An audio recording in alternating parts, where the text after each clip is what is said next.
Okay, to start with, I am making 2 large loaves, and so I use 844 grams of water. I use filtered water from my fridge. Doesn't really matter though. And I put it in cold because I'm going to be putting it in the fridge.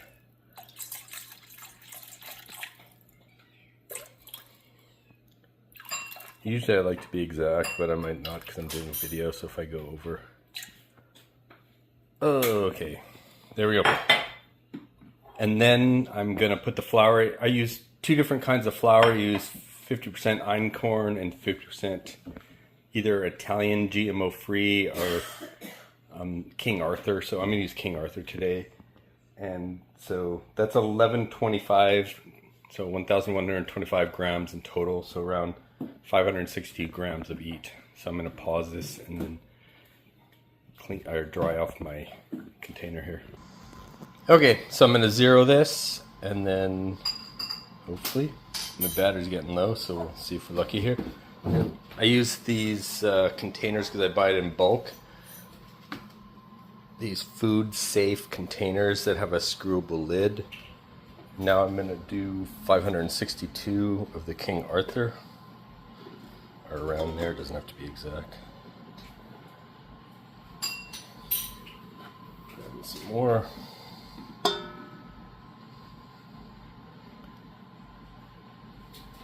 Oh, close enough. And now I'm going to finish off so I get to 1125 with the einkorn. You can see that the einkorn's like a yellowish. It's really flavorful. So up to 1125. A little more.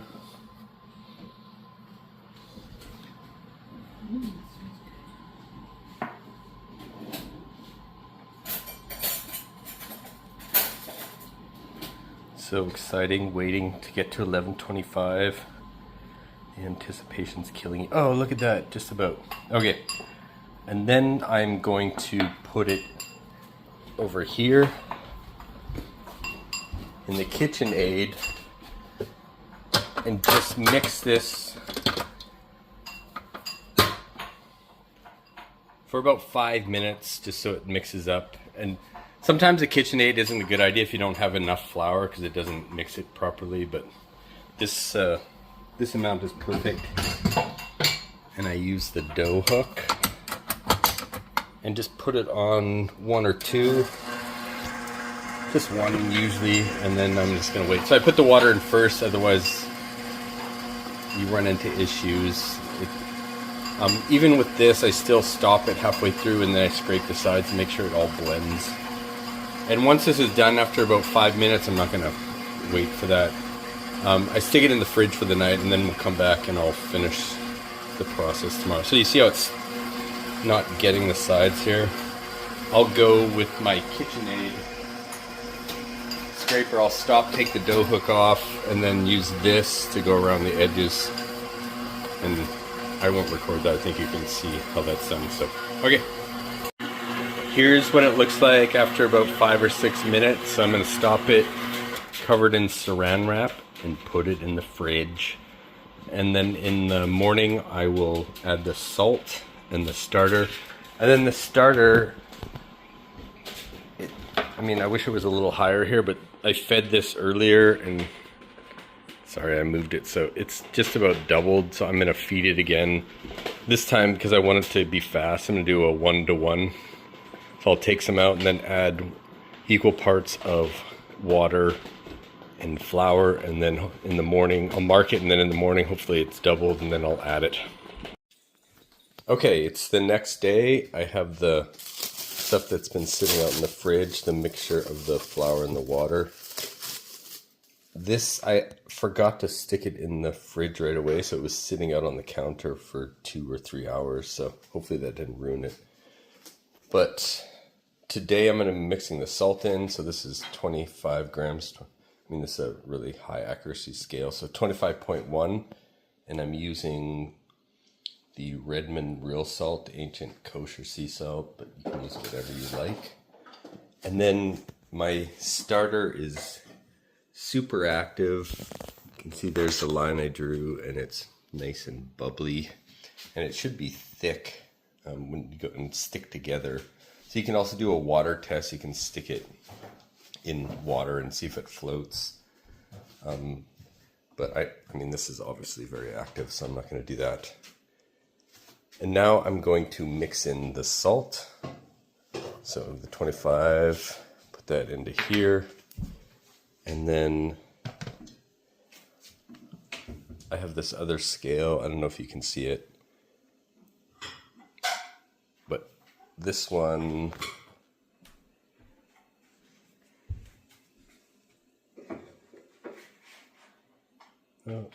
grams. So I'm going to add 225 grams of the starter. So I'm going to pause it.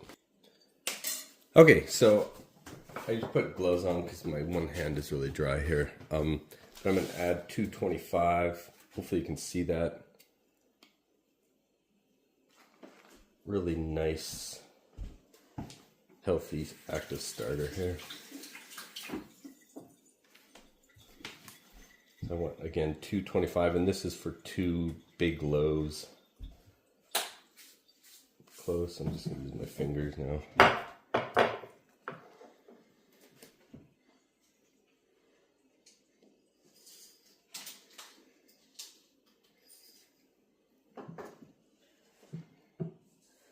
There we go.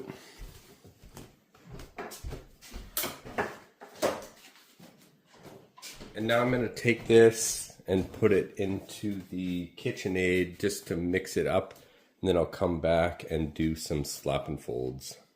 So I'll put it in probably 4 minutes or so, just so it all blends together. And then I'll come back and do some hand slap and folds. Here it is on setting 1. Just mixing up.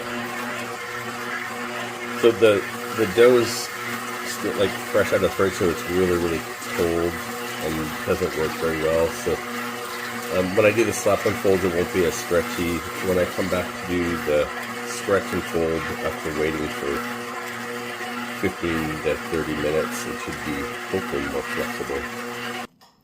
Okay, so I took this out. I'm gonna again wear gloves. This is out of the mixer for 3 to 5 minutes, and then I'm gonna use my favorite KitchenAid tool to just scrape that out and dump it on the counter here. When you go to do the slap and folds, I'd recommend wetting your hands, just so the stuff, I mean, it's gonna stick to you anyway, but just less stick. And I also have 2 bowls, so I used to do this all as one huge batch, and I used to make, 2, or usually I was making 3 loaves. And then I would split it at the end and try and shape it, but I always had issues with it flattening. So first thing I'm gonna do is break off a little piece. Shape that if I can. And dump it into a container here. So these are just like little gel shot glasses. And then I'll push that down with my finger, try to wet it.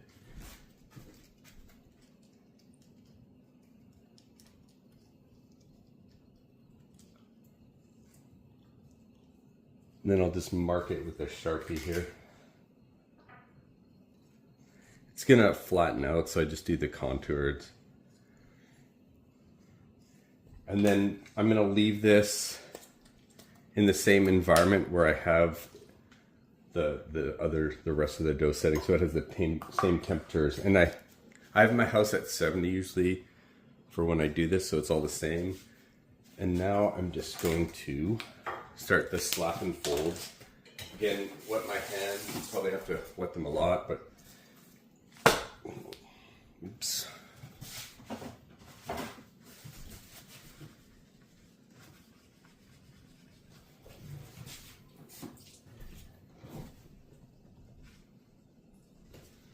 Okay, So now just going usually around the 90 degree, and then slap it down so it gets some friction,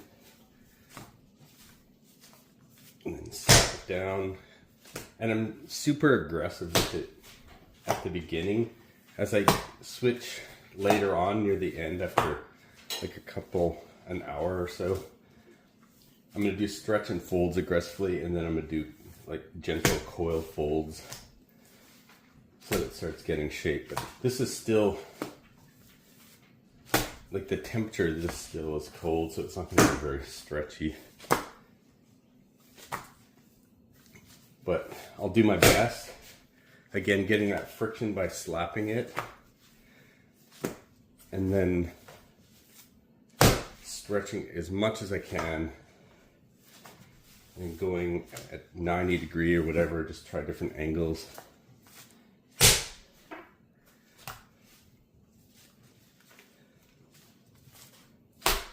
And I'm gonna do this probably for 5 minutes or so. You can go longer if you want, 5 to 10 minutes. And then I'm gonna split it up. So I'm not gonna show you the whole time here, I'm gonna pause it.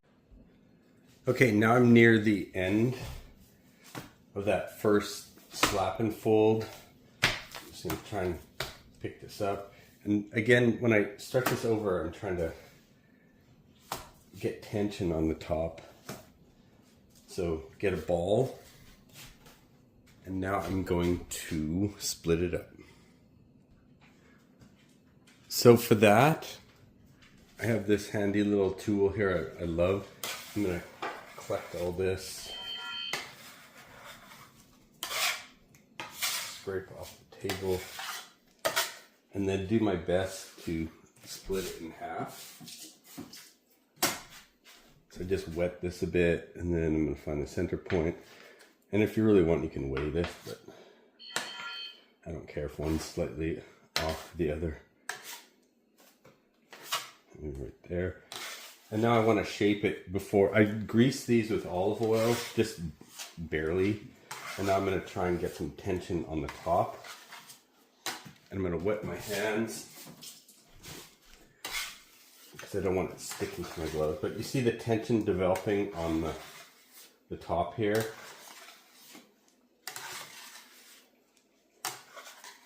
Compared to that one. Making a nice ball and going over, and then I'm going to grab it and throw it in there, and then do that to the last one. So if you only are making one loaf, you don't have to split this up. But you still, when you're done, your slap and folds get the tension, and you can see my hands are sticky, so get a little more water. I want to get that nice tension, the smooth look on the top.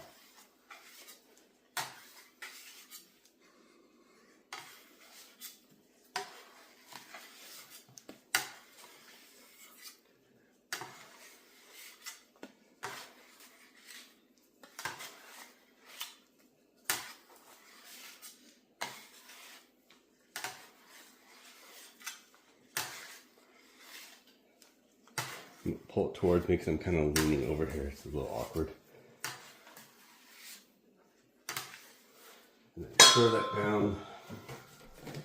Yeah, and I should have put a little more water. You see how that kind of ruined the surface tension of that, but it doesn't matter.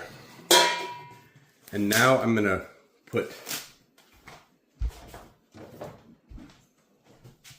these on. I'm gonna slightly dampen them, and then just let it sit for about 15 minutes, and I'll come back and do stretch and folds. Okay, so now I've waited about 15 minutes, 20 minutes, and I'm gonna do the first stretch and fold. So I wet my hand again, and I'm just gonna go in here, pull up, release, and then rotate 90 degrees. And you need to keep doing this, wet my hands. And it's going to get harder and harder to stretch this.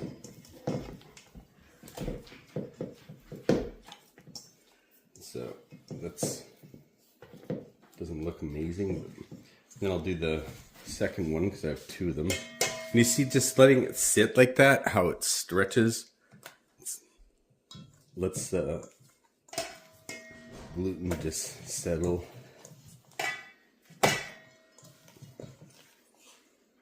And relax.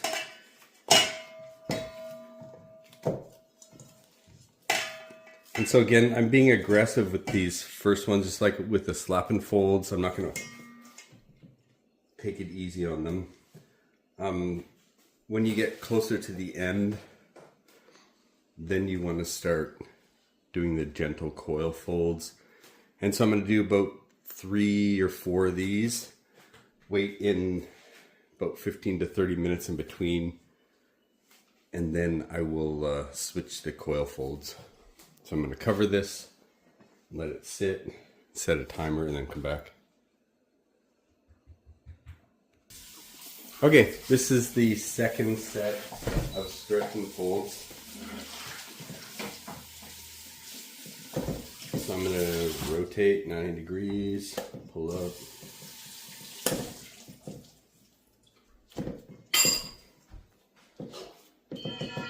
I'll do the same thing for the other one.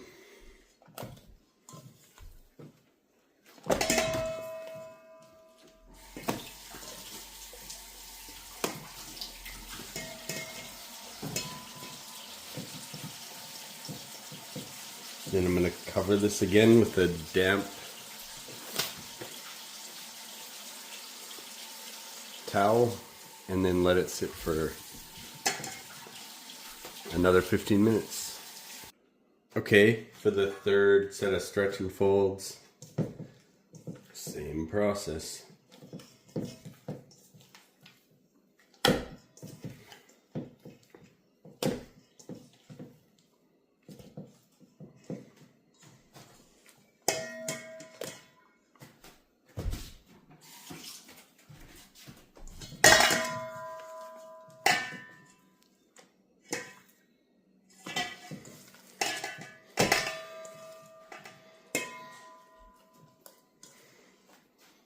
Then cover it and wait another 15.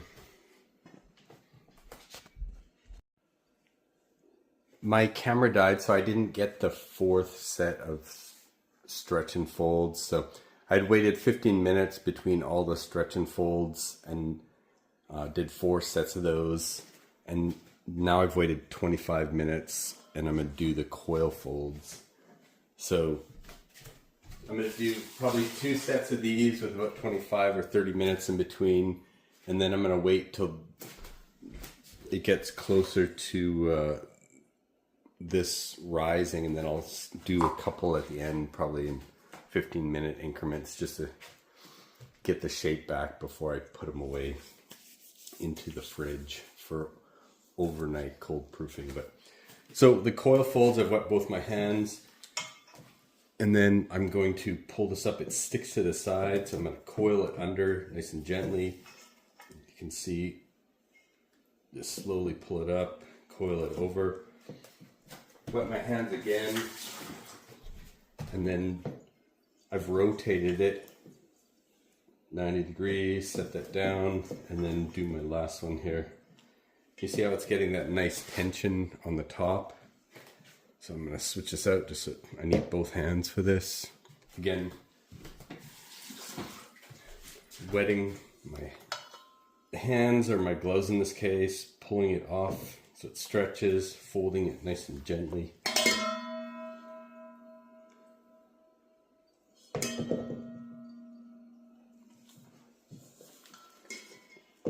You see how nice and stretchy it is? Again, that's from letting it sit and just relax. So it's got this little shape here, and as you do this, I mean, it's gonna settle again. It has this nice shape to it right now, but it's gonna go flat. And so then once it starts flattening out, I mean, if you don't want to do an exact time, you can watch for it to flatten out, and then you can do another coil fold. So like I said, I'll do 2 sets of these with about, I'm gonna wait another 25-30 minutes, do the next one, and then I'll just let it sit on the counter covered and then wait for quite a while, maybe a couple hours, 3 hours. It might take longer, depending on how long this takes to rise, the temperature, a bunch of things. But once it starts getting closer to the end, then I'll do those last 2 coil folds and then I'll put it away. So, okay, now for the last, or not the last, but the last before I take a long break, stretch and folds. Do this one. Sorry, coil folds. I need more water.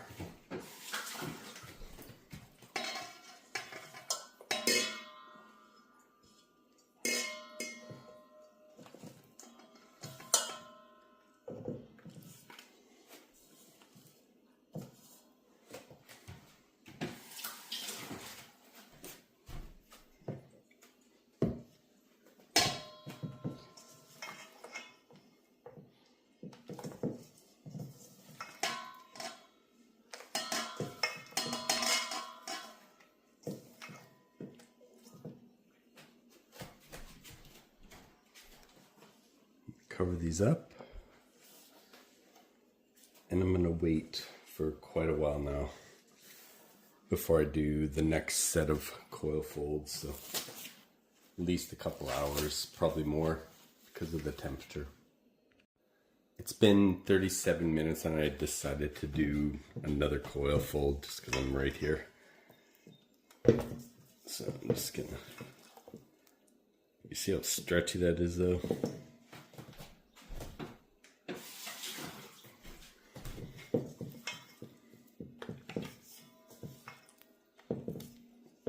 Switch these up.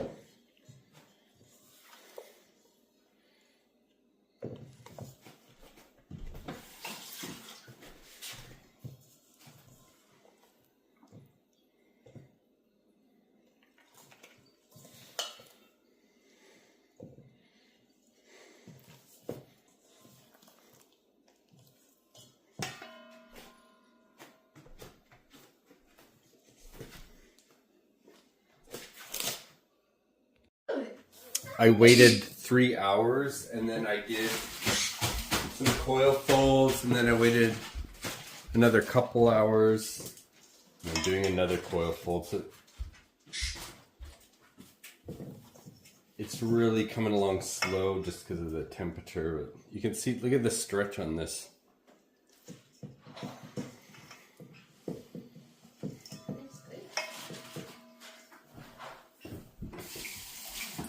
Other one, and then I'll probably wait another hour and a bit. We're gonna go out. Hopefully it doesn't overproof, but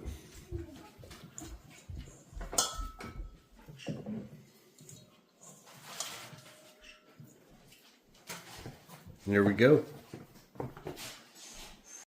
It's been a lot of hours, so about an hour and a half since I last did this. This isn't even barely rising. It looked like it's starting to come up a bit. So I'm going to do another stretch and fold, or coil fold, and then let it sit an hour, and hopefully by then it'll be closer to being done here.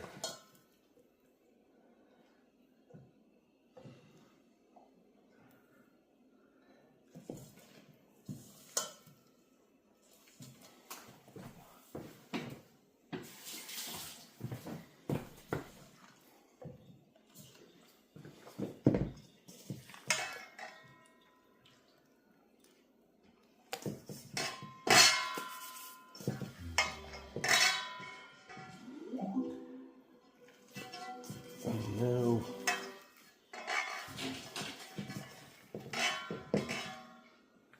Starting to get bubbles in here. You see, I kind of screwed this up because my gloves weren't wet enough, but the bubbling's a good sign.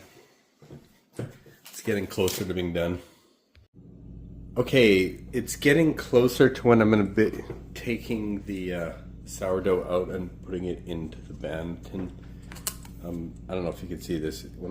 It's starting to rise above the line. So it's been a lot of hours, like 12 or more.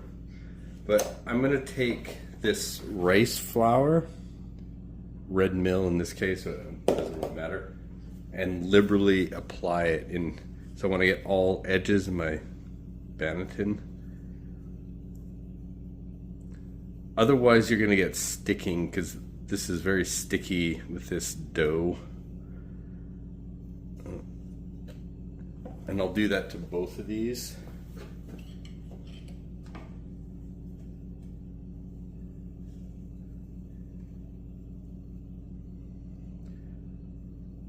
And this little handy dispenser thing is awesome. You can just go scoop it up and then spread it in there. So that's that, and then I'll set that aside while I wait for this to finish. I'm gonna bring this back into view and do another coil fold.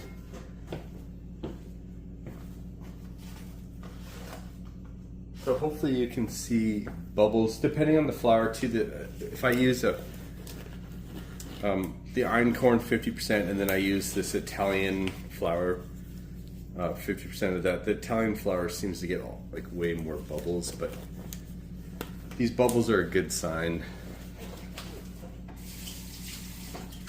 So I'm going to do some nice gentle coil folds.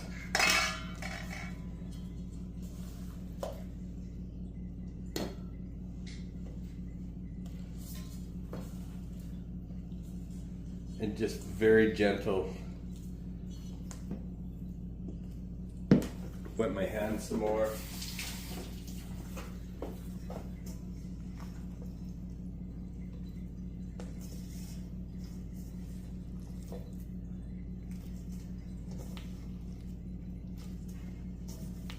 And if you do this and have enough surface tension, it's gentle enough, I can take it right out of here after the next coil fold and stick it into the banneton jar without having to shape it at all. So that will be the next stage. I believe this is almost done. So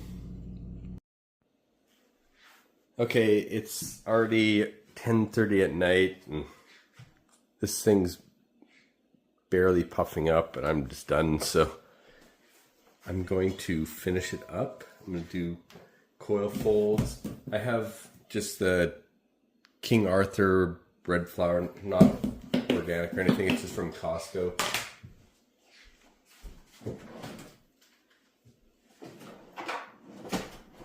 And before I do the coil folds, I'm not going to wet my hands this time, I don't think.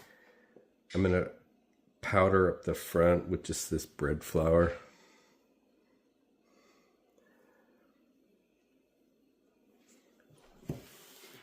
I'll keep this. Then I'm powder up my hands as well. And then I'm going to do the coil folds.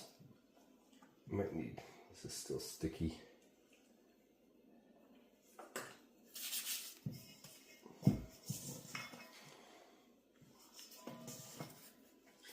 And then instead of sticking it in there, I'm going to put it right into the banneton.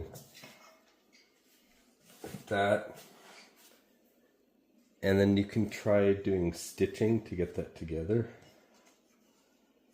But I just found it's easier just to squeeze it with my fingers here. So trying to get tension on the front. See all those bubbles? It's good.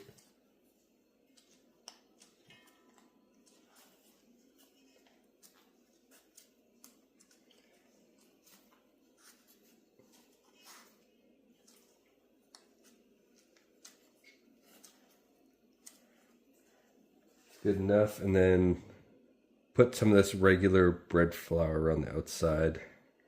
Then I'm going to cover it with parchment paper and put it in the fridge. And I'll do the same thing this other one. So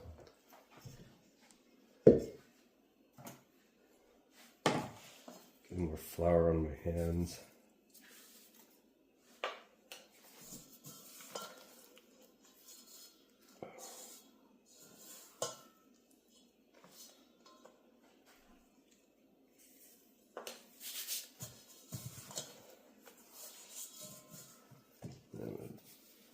over here.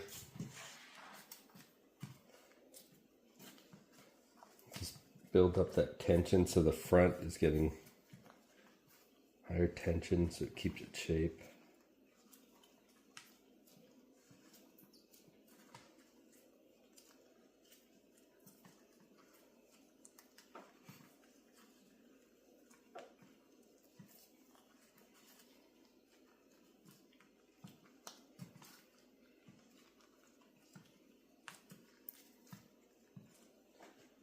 Go around the edges.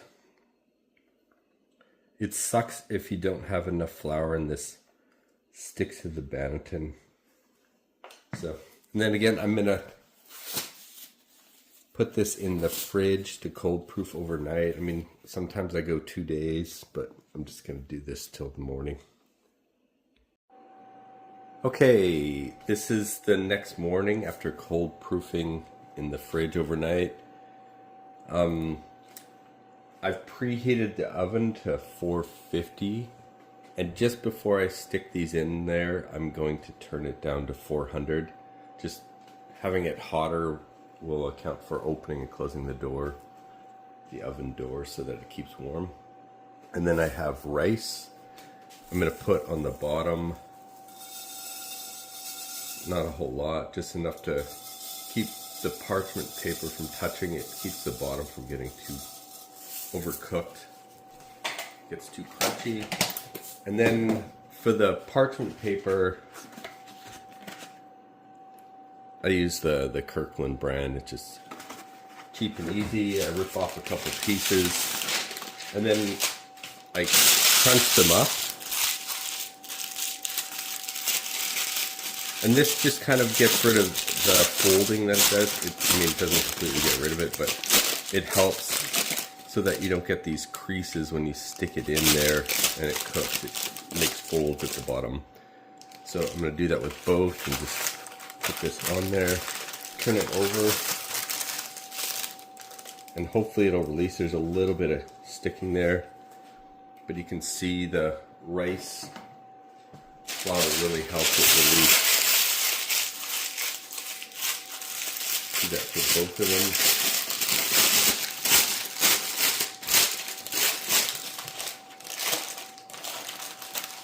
And that's pretty liberal on the rice flour, as I mentioned. So I like to rub this off and put regular flour on top as best I can.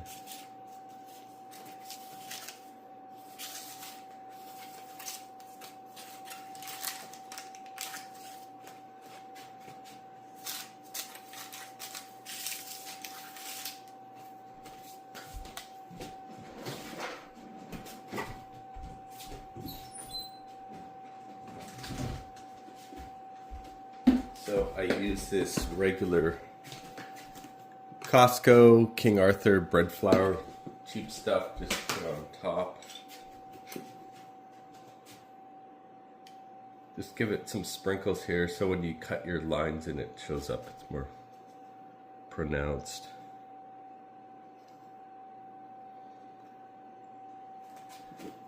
Then I'm going to get my razor and cut into it.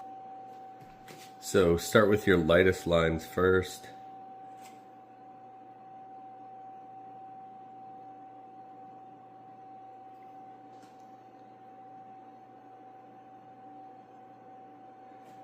And then make a cut line and then saw it out if you can so you can get underneath. And I'm going to do the same thing for this one.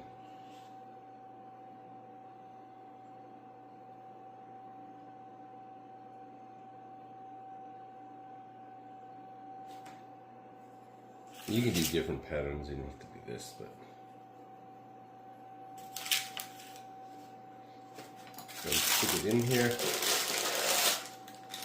Try and center it and get this parchment paper out of the way.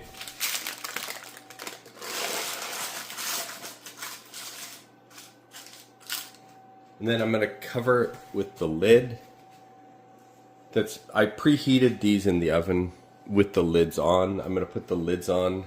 They're just off screen, and then stick it in the oven. So again, I'm going to turn my oven was heat it up to 450. I'm going to turn it down to 400, stick it in the oven for about 20 minutes, and then after 20 minutes I'll take the lids off and then give it another, it's usually around 15 to 20 minutes, closer to 20, and I just check it with the internal temperature and make sure it's around 205 to 210 degrees Fahrenheit. So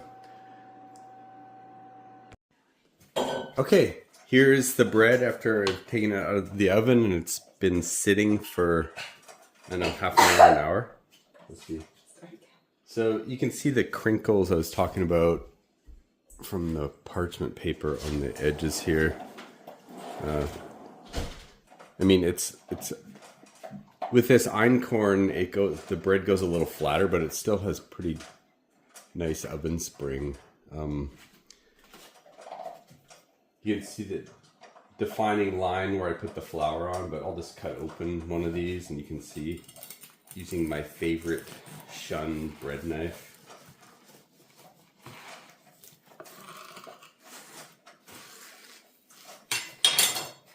I mean, it looks pretty nice.